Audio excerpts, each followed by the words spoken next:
Je te laisse la parole, Michel, pour cette petite conférence liminaire. Merci pour cette invitation et bonsoir.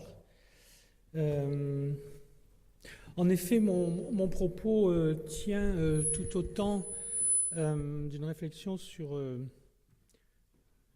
ce que disent les philosophes à propos de l'hospitalité et, si on a le temps, de la cosmopolitique, mais aussi, surtout, même dans ce temps que vous voulez bien me donner, sur les anthropologies de l'hospitalité. C'est aussi le thème de mon séminaire et j'ai invité mes étudiants à en profiter et venir ici pour assister aussi à cette discussion. Donc depuis 2 ans, effectivement, on aborde sous différents aspects, en différents pays, cette question des anthropologies de l'hospitalité. Ça va mieux ? Je parle plus fort. Bon. Dans la plupart des pays européens, depuis les années 2000 et plus sensiblement depuis 2015, un écart est apparu entre les gouvernements nationaux et certains habitants à propos de l'accueil des migrants et réfugiés.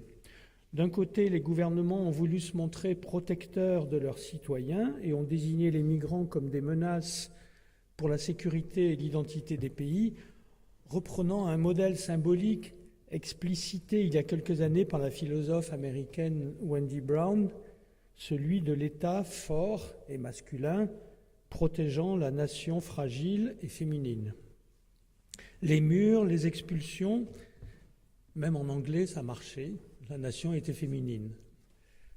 Les murs, les expulsions, les contrôles de masse, la présence dissuasive de la police serait donc censée rassurer des habitants apeurés, prêts à céder une part de leur propre liberté au nom de la sécurité face au spectre de l'étranger dangereux qui serait ainsi tenu à distance.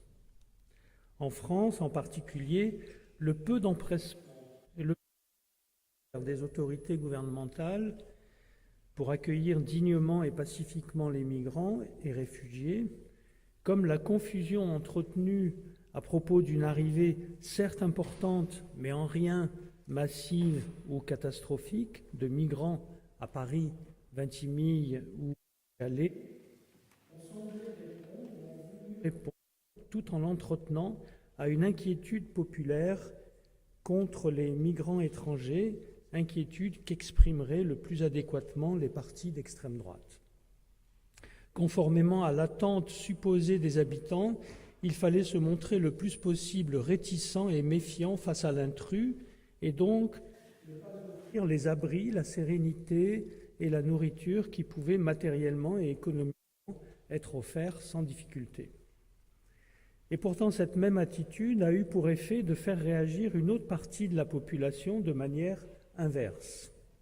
Des habitants se sont sentis concernés par l'état du monde et par l'hostilité affichée par leur gouvernement contre certains étrangers. Ils ont voulu être agissants plutôt qu'indifférents, solidaires avec des peuples et des personnes en danger qui arrivaient tout près d'eux, à travers leurs montagnes, sur leurs côtes, dans leurs rues. La question de l'hospitalité est ainsi arrivée ou revenue dans les débats. Donc la question de l'hospitalité est revenue dans les débats et les polémiques parce qu'on disait en manquait. Mais qui en manque ? Nous, l'État, les deux, mais avec des causes et des effets différents. Un concept ancien revient, mais en creux, en négatif, en point d'interrogation ou de protestation, suscité par la panique des gouvernements européens face à des arrivées ponctuelles, massives de migrants. Et la question est revenue aussi parce qu'on l'a vu réapparaître en pratique, ici et là, de manière spontanée, un peu brouillonne, sans que le sens en soit clairement donné. Certaines personnes ont souhaité accueillir chez elles des migrants sans se soucier toujours de savoir quel était leur statut juridique, ce qui a fait de leur hospitalité un geste de désobéissance civile ou, en France, un délit de solidarité avec les risques judiciaires attenants. Ces effets juridiques s'opposent à l'impression de consensus qui existe quand on parle d'hospitalité. perçue comme une vertu. Une pluralité de significations et d'enjeux entoure en fait l'hospitalité dans un large spectre entre d'un côté la morale et les actes commis au nom de convictions individuelles de ce qui est juste et bien, sans souci des effets et significations plus larges, au-delà de l'acte d'accueil lui-même, et d'un autre côté la politique, la parole publique qui élargit le sens de l'hospitalité en faveur d'une société accueillante et ouverte, au nom donc de l'hospitalité. Il est ainsi devenu possible et fréquent ces dernières années de se mobiliser et de critiquer les États à partir d'un point de vue sociétal, communautaire, micro-local de l'hospitalité. Ce serait donc une politisation de l'hospitalité bien différente de ce qu'on pourrait aussi appeler une politique de l'hospitalité, j'y reviendrai. On s'aperçoit en fait qu'il y a plus de dissensus que de consensus à propos de l'hospitalité. Il nous faudrait comprendre ce qu'elle est aujourd'hui, par exemple, par rapport à ce que l'histoire et l'anthropologie en disent depuis longtemps, pour savoir ce qui s'est perdu et ce qui émerge, comprendre le sens des actions menées au nom de l'hospitalité, associées à la solidarité et à la politique. Il nous faudrait commencer par une critique de l'idée d'hospitalité inconditionnelle, lancée notamment par Jacques Derrida en 1995. Non que je prétende contester la grandeur et la force de cette idée, mais précisément pour mieux comprendre dans quelles conditions cette inconditionnalité peut être énoncée et ce qu'elle fait aux sociétés hôtes comme aux accueillis. Il faudrait par exemple remettre à sa place cette idée même d'inconditionnalité en pratique, voir déjà qu'il y a deux sens possibles aux mots condition et inconditionnalité. Pour l'un, je vous accueille sans condition, c'est-à-dire sans savoir qui vous êtes, quel est votre nom, votre situation, d'où vous venez. C'est ce qu'on entend dans la polémique récurrente en France à propos de l'accès inconditionnel aux soins ou à l'hébergement pour les personnes les plus vulnérables. Inconditionnel, donc, cette cause humanitaire ou éthique de la compassion a, en toute logique, besoin de la vulnérabilité de l'autre comme condition pour lui venir en aide. Et pour l'autre, je vous accueille sans égard pour les conditions, c'est-à-dire les contextes, les lieux, les systèmes, les lois dans lesquels se fait l'accueil. C'est le sens de la décontextualisation de l'injonction éthique volontairement hors sol qu'a défendu en particulier Jacques Derrida. Une autre option consisterait à décrire et comprendre au plus près la relation anthropologique qui relie deux hôtes, l'accueillant et l'accueilli, et qui précisément est tout sauf inconditionnel, pour ensuite les comprendre quand ils parlent d'inconditionnalité. Il s'agirait de décrire dans quelles conditions et sous quelle forme concrète se fait le déploiement donc d'une hospitalité domestique, chez moi, communautaire, dans mon groupe, et communale, dans mon village, dans ma ville. Toute l'histoire de l'hospitalité montre que progressivement, la prise en charge familiale, communautaire, communale des fonctions de l'hospitalité s'est éloignée de la société pour être déléguée et en même temps diluée dans les charges de l'État. Elle a été remplacée par les droits de l'asile et du réfugié, puis ces droits eux-mêmes ont été dilués dans les politiques de contrôle des frontières, des territoires et des circulations, au point qu'on ne les reconnaît plus, ces droits, aujourd'hui, tant ils sont éloignés d'un principe général d'hospitalité. C'est ce qui explique ces fameux retours, où on croit retourner vers quelque chose en parlant et en pratiquant de l'hospitalité, et donc une pratique qui, par un chemin inverse, pourrait-on dire, va de la politique vers la société et de celle-ci vers le monde privé, domestique. Si l'on cherche à reconstituer le contexte et le déroulé de ces mouvements de solidarité aujourd'hui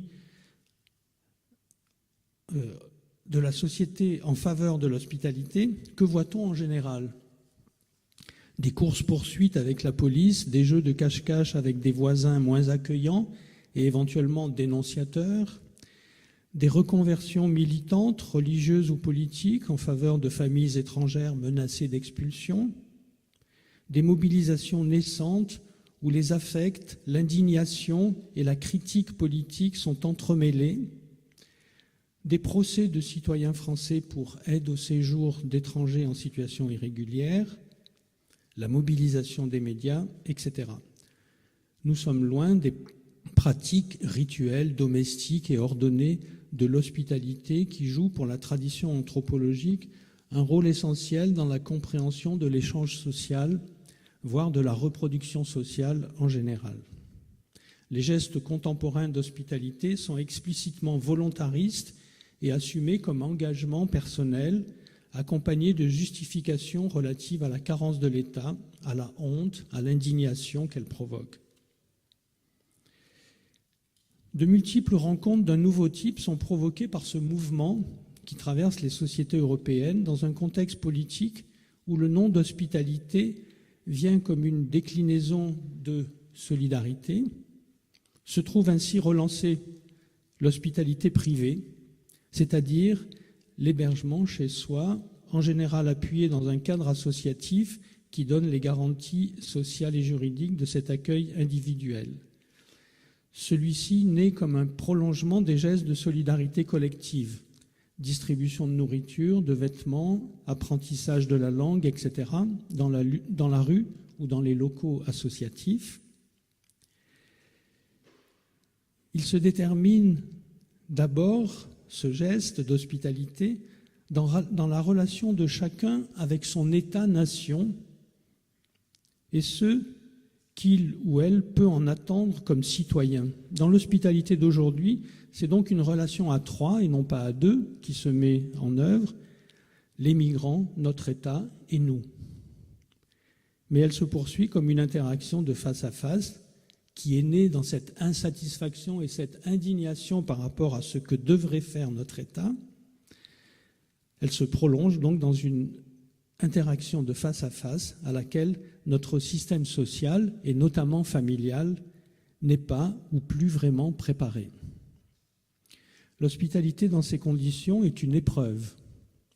Elle demande une mobilisation individuelle et collective importante, jusqu'à provoquer, parmi les accompagnateurs associatifs, ce qu'on appelle les hébergeurs et les hébergés, des saturations de divers ordres.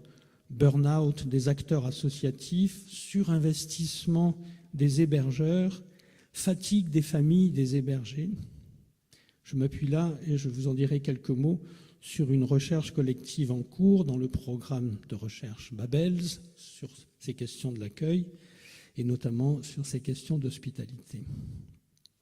Nous pouvons noter en premier lieu que les hébergeurs agissent rarement seuls, comme s'il fallait remplir le vide social laissé par l'individualisation des modes de vie, la diminution de la taille des familles, parfois l'étroitesse des logements, et enfin, l'absence de communauté immédiatement agissante autour de soi qui permettrait de relier socialement la personne qui accueille et celle qui est accueillie, cette communauté dans laquelle est né le principe d'hospitalité. De fait, on le voit bien, ce sont les associations, elles-mêmes parfois regroupées en réseau à l'échelle d'une ville par exemple, ou bien les collectifs militants, ou encore, mais dans une moindre mesure, quelques plateformes Internet, qui établissent ce lien manquant et dans le même temps donnent les raisons et les cadres de l'accueil chez soi. Des systèmes variables de caution ou de tutorat de la part des associations garantissent chacun des partenaires de la future relation. Pour les associations, l'un des enjeux majeurs est de ne pas perdre d'hébergeurs qui peuvent être déçus ou inquiets de la relation qui s'établit avec les autres, après un premier élan de solidarité parfois éphémère. La respectabilité de la personne à accueillir, son équilibre mental, son dynamisme et le besoin où elle se trouve d'être effectivement aidée sont quelques-uns des critères importants pour son acceptation. Rassurer les logeurs, a aussi tendance à éliminer du jeu les demandeurs d'hébergement en situation irrégulière. Afin que la relation se passe bien, les associations jouent un rôle de médiation et de contrôle. Certaines souhaitent maintenir un turnover important pour, je cite, « éviter la problématique de l'attachement chez les hébergeurs ».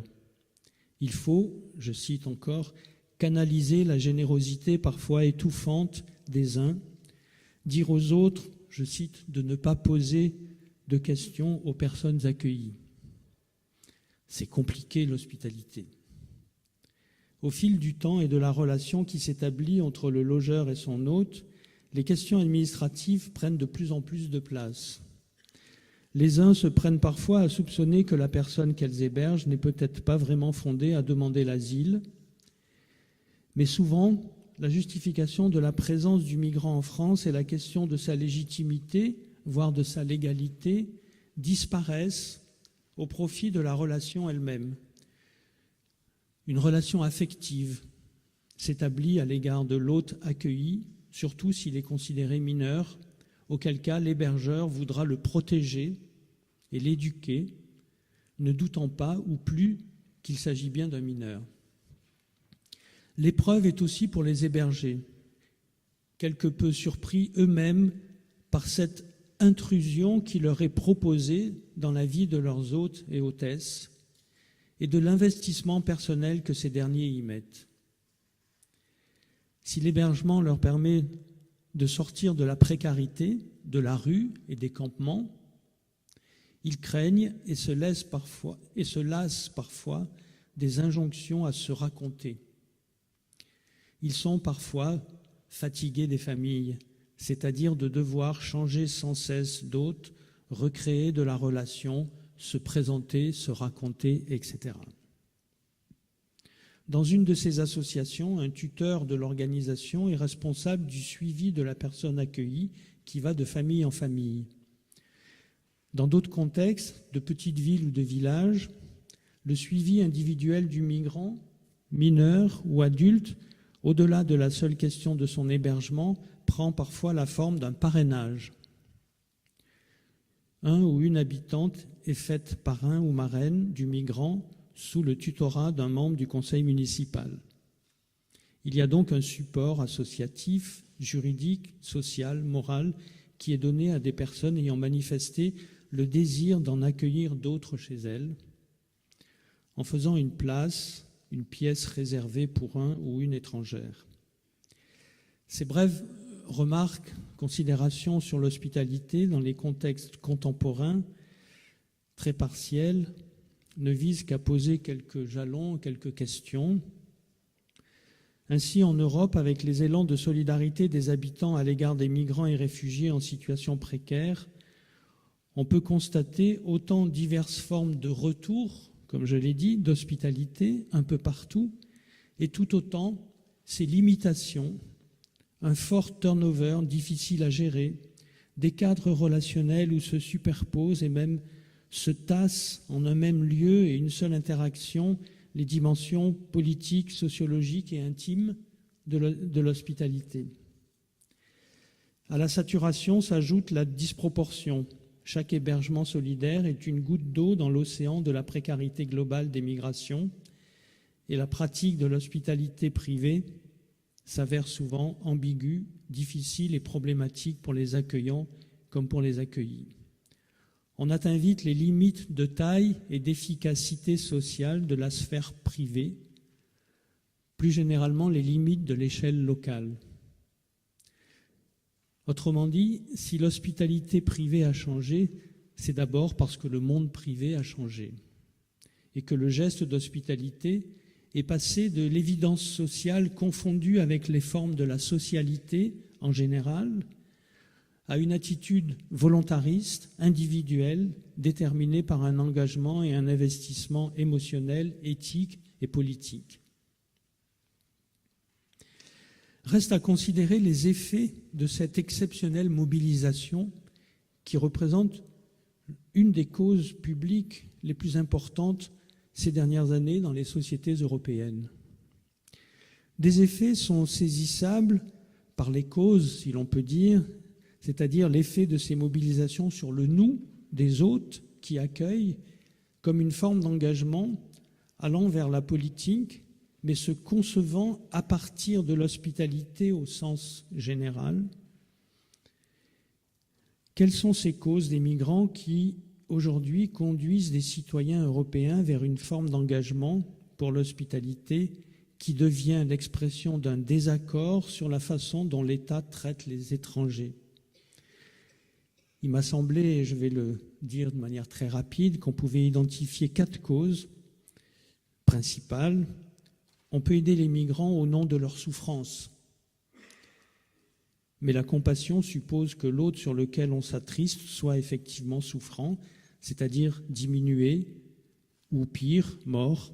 L'émotion suscitée par l'image de l'enfant mort sur une plage turque en septembre 2015, dont on dit qu'elle a suscité des élans de solidarité et que se sont créées à ce moment-là plusieurs associations, sites internet au nom de l'hospitalité. Cette émotion représente bien cette démarche que j'appelle la cause humanitaire.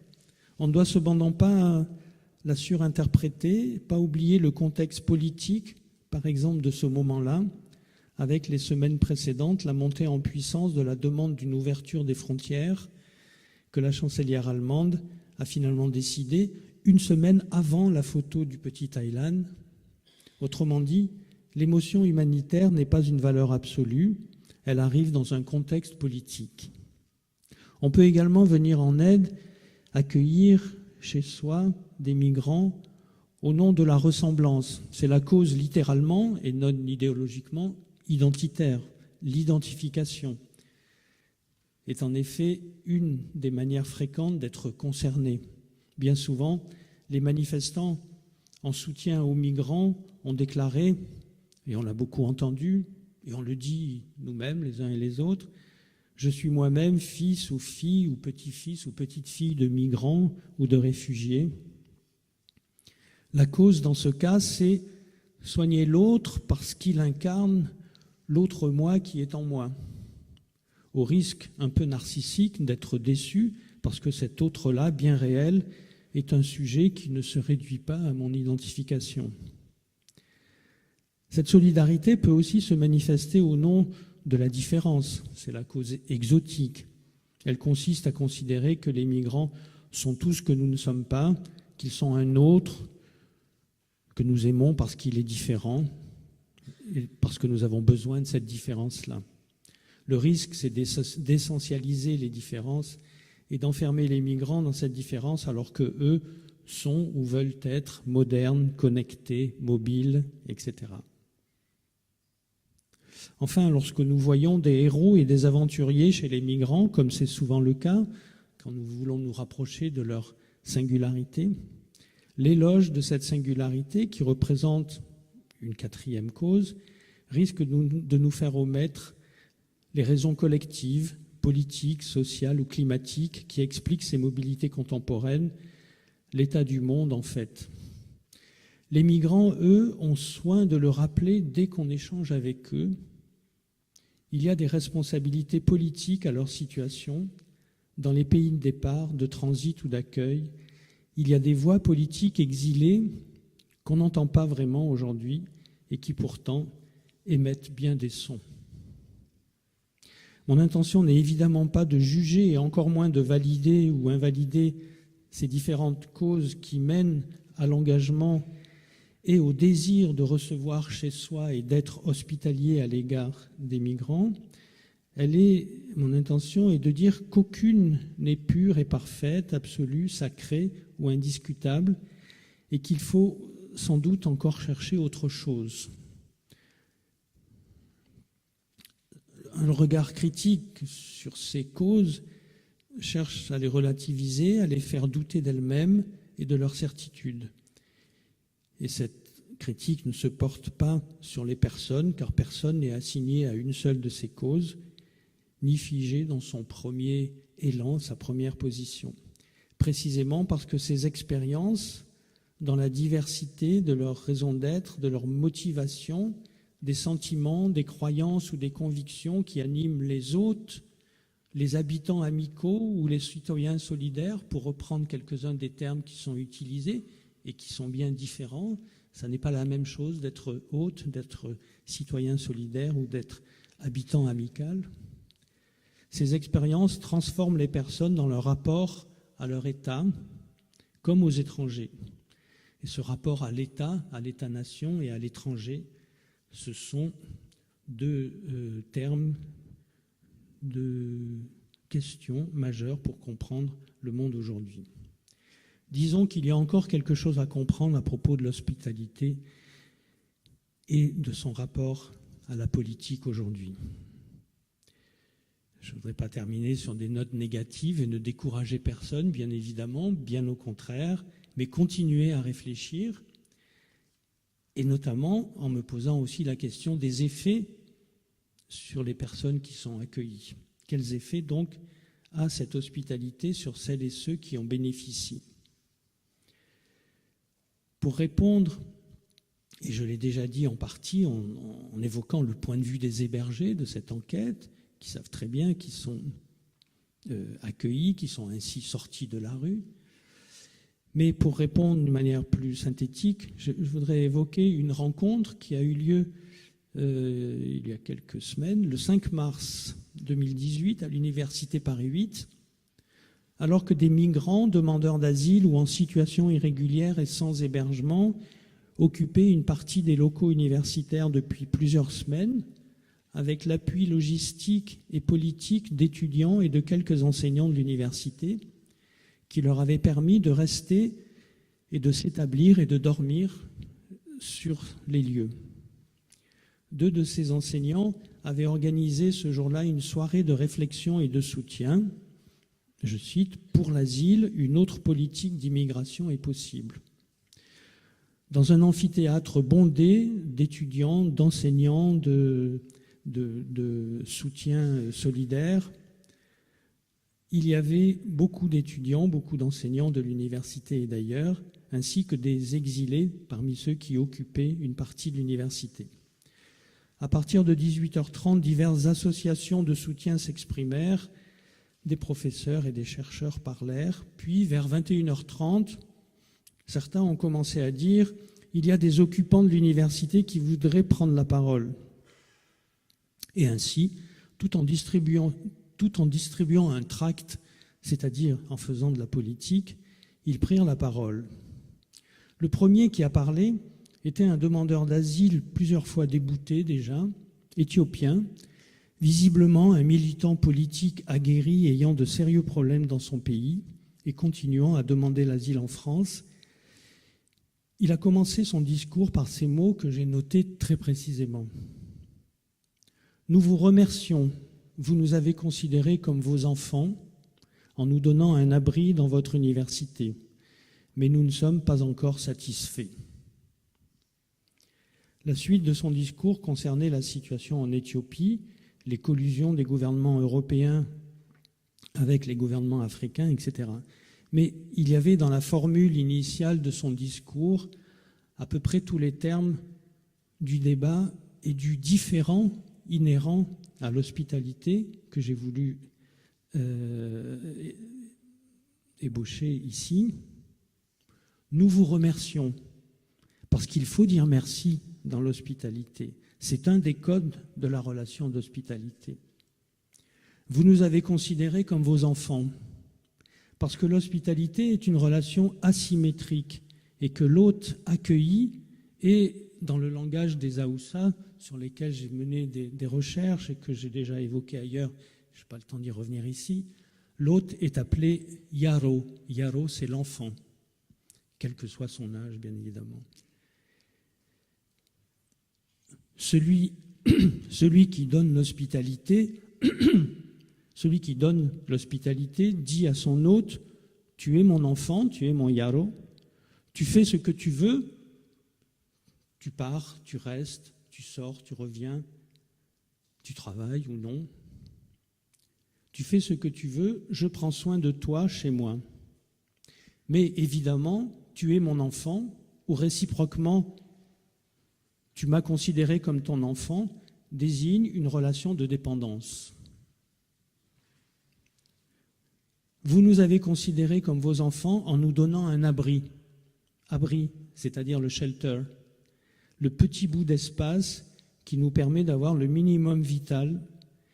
Et l'hospitalité est ainsi ramenée à sa proportion, à cela, ce minimum par celui qui la reçoit. Le rituel hospitalier, stricto sensu, auquel on est ainsi ramené par l'intervenant, peut, selon les époques et les lieux, durer 3 jours. C'est ce que Florence Dupont nous rappelle à propos des Athéniens, tout ça pour 3 jours. Ou ailleurs, 10 jours ou 12 jours. Et l'espace est également bien délimité, comme le fait par exemple d'avoir chez les Hazaras d'Afghanistan une chambre qui est près de l'entrée de la maison ou près de la sortie, comme on voudra. Et il continue, mais nous ne sommes pas encore satisfaits. Ce que dit l'orateur, c'est qu'il y a autre chose dont il faut parler, une demande tout autre.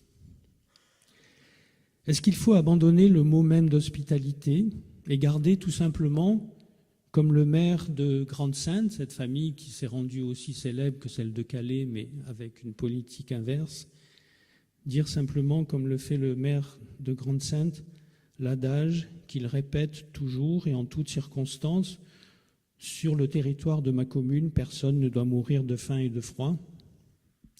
Ou bien, et je terminerai là-dessus parce qu'on a assez à débattre, je crois, ou bien faut-il appeler pour cela un principe d'hospitalité, le garder et se demander par quel chemin il arrivera à devenir un principe supérieur, politique et juridique, qui aurait force de loi, s'imposerait aux États-nations qui en seront bien sûr les derniers promoteurs, et donc un principe d'hospitalité qui ne resterait pas, ou pas seulement, dépendant de la bonne volonté et de la faveur des individus, ou bien le seul slogan de ce que les gens dans la société veulent défendre quand leur État donne, lui, des signes d'hostilité. Voilà, je vous remercie.